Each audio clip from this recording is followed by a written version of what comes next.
محترم دوستو السلام علیکم ورحمۃ اللہ وبرکاتہ۔ دوستو آج کے اس ویڈیو میں ہم آپ کو بتائیں گے کہ مرنے کے بعد مردہ اپنے گھر والوں کو کتنے سال تک یاد کرتا رہتا ہے اور روتا رہتا ہے۔ ہماری آپ سے ریکویسٹ ہے کہ اس حقیقت کو جاننے کے لیے اس ویڈیو کو آخر تک ضرور دیکھیے گا۔ دوستو ہم میں سے ہر ایک یہ جانتا ہے کہ اس دنیا کی زندگی بس تھوڑی سی ہے، ایک نہ ایک دن ہم میں سے ہر ایک کو انتقال کرنا ہے اور اس ختم ہونے والی دنیا کو چھوڑ کر اپنے اصلی ٹھکانہ یعنی آخرت کی طرف جانا ہے۔ اور موت ایک ایسا دروازہ ہے جس میں سے ہر ایک کو گزرنا ہے، چاہے وہ بچہ ہو، جوان ہو یا بوڑھا ہو، ہر ایک کو موت کے دروازے میں سے گزرنا ہے۔ جس طرح کہ اللہ تعالیٰ قرآن پاک میں ارشاد فرماتا ہے کل نفس ذائقۃ الموت، موت کے ہر جاندار کو موت کا مزہ چکھنا ہے، یعنی ہر وہ چیز جس کے اندر جان ہے اس کو ایک نہ ایک دن مرنا ہے۔ میرے دوستو دنیا اور آخرت کے بعد ایک اور دنیا ہے جس کو ہم عالم برزخ کہتے ہیں۔ مرنے کے بعد اور قیامت سے پہلے تمام جنوں انسانوں کی روحوں کو اپنے اعمال کے حساب سے اس میں رہنا ہوتا ہے، اور روحیں کہیں بھی ہوں جسم کے ساتھ اس کا کنیکشن رہتا ہے۔ قبر پر آنے والوں کو وہ پہچانتی ہے، اور یہ کہنا کہ فلاں کی روح فلاں کے اندر چلی گئی یا اس نے دوبارہ جنم لیا، یہ عقیدہ قرآن اور سنت کے خلاف ہے۔ حدیث شریف میں آتا ہے کہ مسلمان مرتا ہے تو اس کے راستے کھول دیے جاتے ہیں کہ جب چاہے وہ چلا جائے۔ اور حضرت سعید بن مسیب اللہ تعالیٰ عنہ سے مروی ہے کہ حضرت سلمان فارسی عبداللہ بن سلام رضی اللہ تعالیٰ عنہ سے جب ہم آپس میں ملے تو ایک دوسرے سے کہا کہ اگر ہم تینوں میں سے پہلے کوئی انتقال کرتا ہے تو بتانا کہ موت کے بعد اس کے ساتھ کیا معاملہ ہوا۔ کہا کیا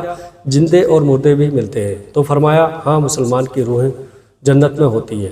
اور وہ اپنی مرضی سے جہاں چاہیں جا سکتی ہیں۔ میرے دوستو اب سوال یہ ہے کہ کیا مرنے کے بعد مردے اپنے گھر والوں کو یاد کرتے ہیں؟ جب کسی انسان کا انتقال ہوتا ہے،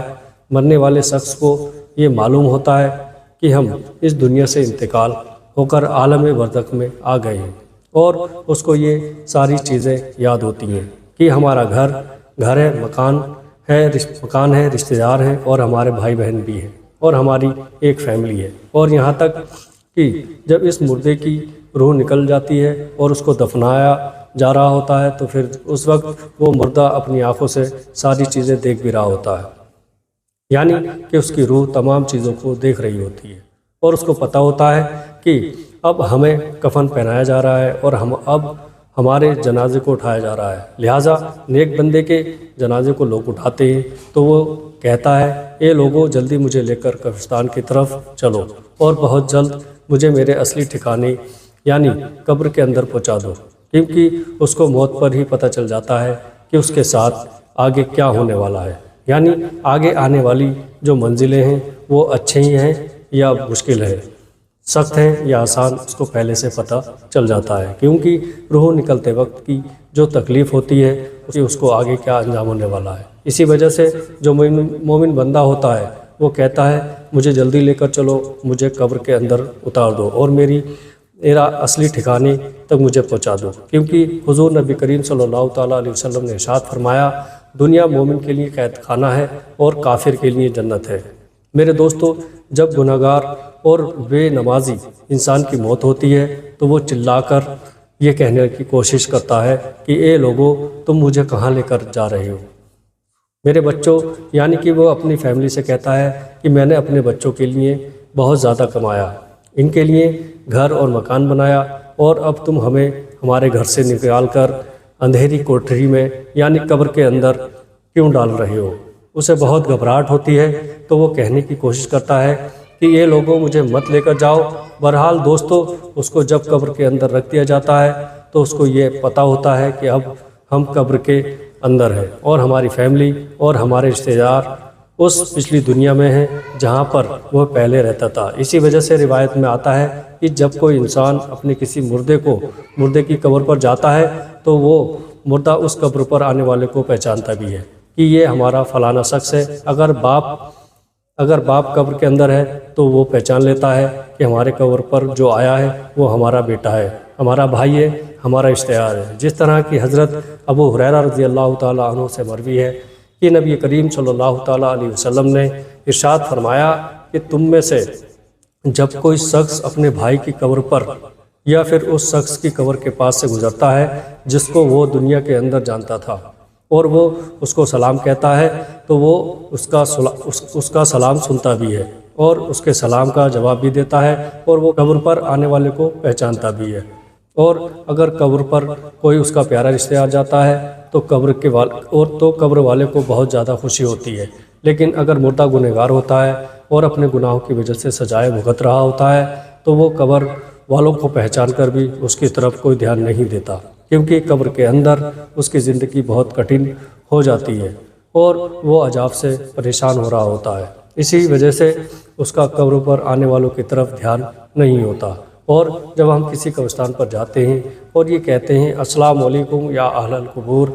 تو وہ قبر والے ہمارے سلام کو سنتے بھی ہیں، ہمارے سلام کا جواب بھی دیتے ہیں۔ اور بخاری شریف کی حدیث میں ہے کہ جب کوئی شخص اپنے کسی مرحوم کے لیے ایصال ثواب کرتا ہے، ایصال ثواب کو تحفہ بنا کر اس مردے کو پیش کیا جاتا ہے تو وہ بڑا خوش ہوتا ہے اور اس وقت اس کو ایسی خوشی ملتی ہے کہ اس سے پہلے اس کو ایسی خوشی کبھی نہیں ملی ہوتی۔ بہرحال دوستو، جو گنہگار بندہ ہوتا ہے اسے یہ دنیا بہت یاد آتی ہے، وہ یہ کہتا ہے کہ ہم بہت عیش کی زندگی میں تھے، کیونکہ یہ دنیا کی زندگی اس کے لیے جنت تھی، اس کو قبر کے اندر عذاب ہو رہا ہوتا ہے۔ اسی وجہ سے وہ اپنی دنیا کی زندگی کو یاد کرتا ہے، کیونکہ دنیا کی زندگی کے اندر اس کو سکھ تھا اور دنیا کی زندگی کے اندر وہ اس طرح کے عذاب میں گرفتار نہیں تھا۔ اسی وجہ سے گنہگار شخص دنیا کی زندگی کو یاد کرتا رہتا ہے اور اپنے گھر والوں کو یاد کرتا رہتا ہے۔ اسی وجہ سے اسلام میں مرنے والوں کے لیے ایصال ثواب کرنے کو کہا گیا ہے، کیونکہ ایصال ثواب کرنے سے جو گنہگار ہوتے ہیں ان کے گناہوں کی بخشش ہو جاتی ہے، ان کی گناہوں کی بخشش ہو جاتی ہے اور جو نیکو ہوتے ہیں ان کے درجے بلند ہوتے ہیں۔ لہٰذا ہمیں ہر حال میں اپنے مرنے والوں کو یاد کرنا چاہیے اور ان کے لیے ایصال ثواب کرتے رہنا چاہیے، اور ہمیں چاہیے کہ جب ہم توبہ استغفار کریں تو ہم صرف اپنے لیے ہی نہ کریں بلکہ اپنے تمام رشتہ داروں اور مومنوں کے لیے بھی کریں۔ اور میرے دوستو، جو نیک بندہ ہوتا ہے وہ دنیا کی زندگی کو یاد نہیں کرتا، کیونکہ دنیا کی زندگی اس کے لیے قید خانہ تھی اور اس کے لیے قبر کی زندگی یعنی کہ عالم برزخ کی زندگی جنت ہوتی ہے، کیونکہ اس کے لیے قبر میں جنت کا بچھونا بچھا دیا جاتا ہے اور اس کو جنتی کپڑے پہنا دیے جاتے ہیں اور اس کی قبر کو جنت کے باغوں میں سے ایک باغ بنا دیا جاتا ہے اور اس کے قبر میں جنت کی کھڑکی کھول دی جاتی ہے، جس سے جنت کی خوشبو قبر کے اندر اس کو محسوس ہوتی ہے اور نیک بندہ بڑی ہی راحتوں اور سکون میں ہوتا ہے۔ اسی وجہ سے اس کو دنیا کی اور اپنے گھر والوں کی کسی قسم کی کوئی ٹینشن اور فکر اور پریشانی نہیں ہوتی، کیونکہ اب وہ اپنی اس زندگی میں ہوتا ہے جس کے اندر اس کو راحت اور سکون ہوتا ہے اور جس کے اندر اس کو ہمیشہ رہنا ہے، اور وہ اسی میں خوش ہوتا ہے، کیونکہ وہاں پر اس کو کسی قسم کی کوئی دکھ، پریشانی اور تکلیف نہیں ہوتی، بلکہ اس کے لیے راحتیں ہوتی ہیں۔ اور جو گنہگار بندہ ہوتا ہے اس کو یہ دنیا بہت یاد آتی ہے اور وہ قبر کے عذاب سے بہت پریشان ہوتا ہے۔ بہرحال دوستو، جو اصل چیز ہے وہ عمل ہے، جس طرح کہ علامہ اقبال کہتے ہیں کہ عمل سے بنتی ہے زندگی، جنت بھی اور جہنم بھی، یہ خاکی اپنی فطرت میں نہ نوری ہے نہ ناری، عمل پر یہ ساری چیزیں ہیں۔ اگر انسان کے اعمال اچھے ہیں تو موت سے اچھا کوئی میسج نہیں، اور اگر انسان کے اعمال خراب ہیں تو موت سے برا اس کے لیے کوئی میسج نہیں۔ اسی وجہ سے اللہ تعالیٰ قرآن پاک میں یوں ارشاد فرماتا ہے، تم اپنے رب سے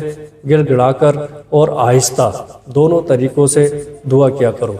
بے شک وہ حد سے بڑھنے والوں کو پسند نہیں کرتا۔ اور نماز جنازہ کے حوالے سے حضور نبی کریم صلی اللہ تعالیٰ علیہ وسلم کا ارشاد ہے، جو کسی میت کی نماز جنازہ 40 مومن پڑھیں تو اللہ تعالیٰ اس میت کے لیے ان کی دعاؤں کو ضرور قبول فرماتا ہے۔ دوسری روایت میں ہے کہ آپ صلی اللہ تعالیٰ علیہ وسلم کا ارشاد ہے کہ جس میت کی نماز جنازہ 100 مسلمان پڑھیں اور اس کے لیے دعا کریں تو ان کی دعا اللہ تعالیٰ قبول فرماتا ہے۔ امام ابن قیوم ارشاد فرماتے ہیں کہ نماز جنازہ کا مقصد میت کے لیے دعا کرنا ہے، لہٰذا قبر کے پاس کھڑے ہو کر میت کے لیے مغفرت کی دعا کرنی چاہیے، جس طرح کہ حضرت عبداللہ بن عمر رضی اللہ تعالیٰ عنہ سے روایت ہے کہ نبی کریم صلی اللہ تعالیٰ علیہ وسلم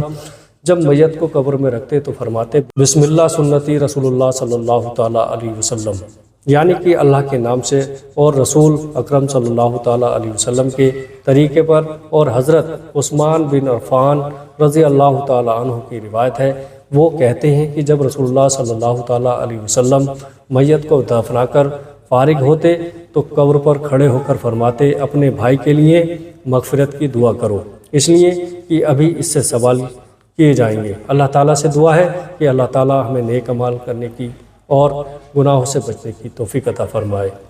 میرے پیارے دوستو، اللہ تعالیٰ ہمیں اپنی تمام مرحومین اور تمام مسلمین مسلمہ مومنین مومنہ کے لیے زیادہ سے زیادہ ایصال ثواب کرنے اور ان کے لیے مغفرت کی دعا کرنے کی توفیق عطا فرمائے، آمین یا رب العالمین۔ میرے پیارے دوستو، ویڈیو پسند آئی ہو تو آگے بھی شیئر کر دیجیے گا۔ السلام علیکم ورحمۃ اللہ وبرکاتہ۔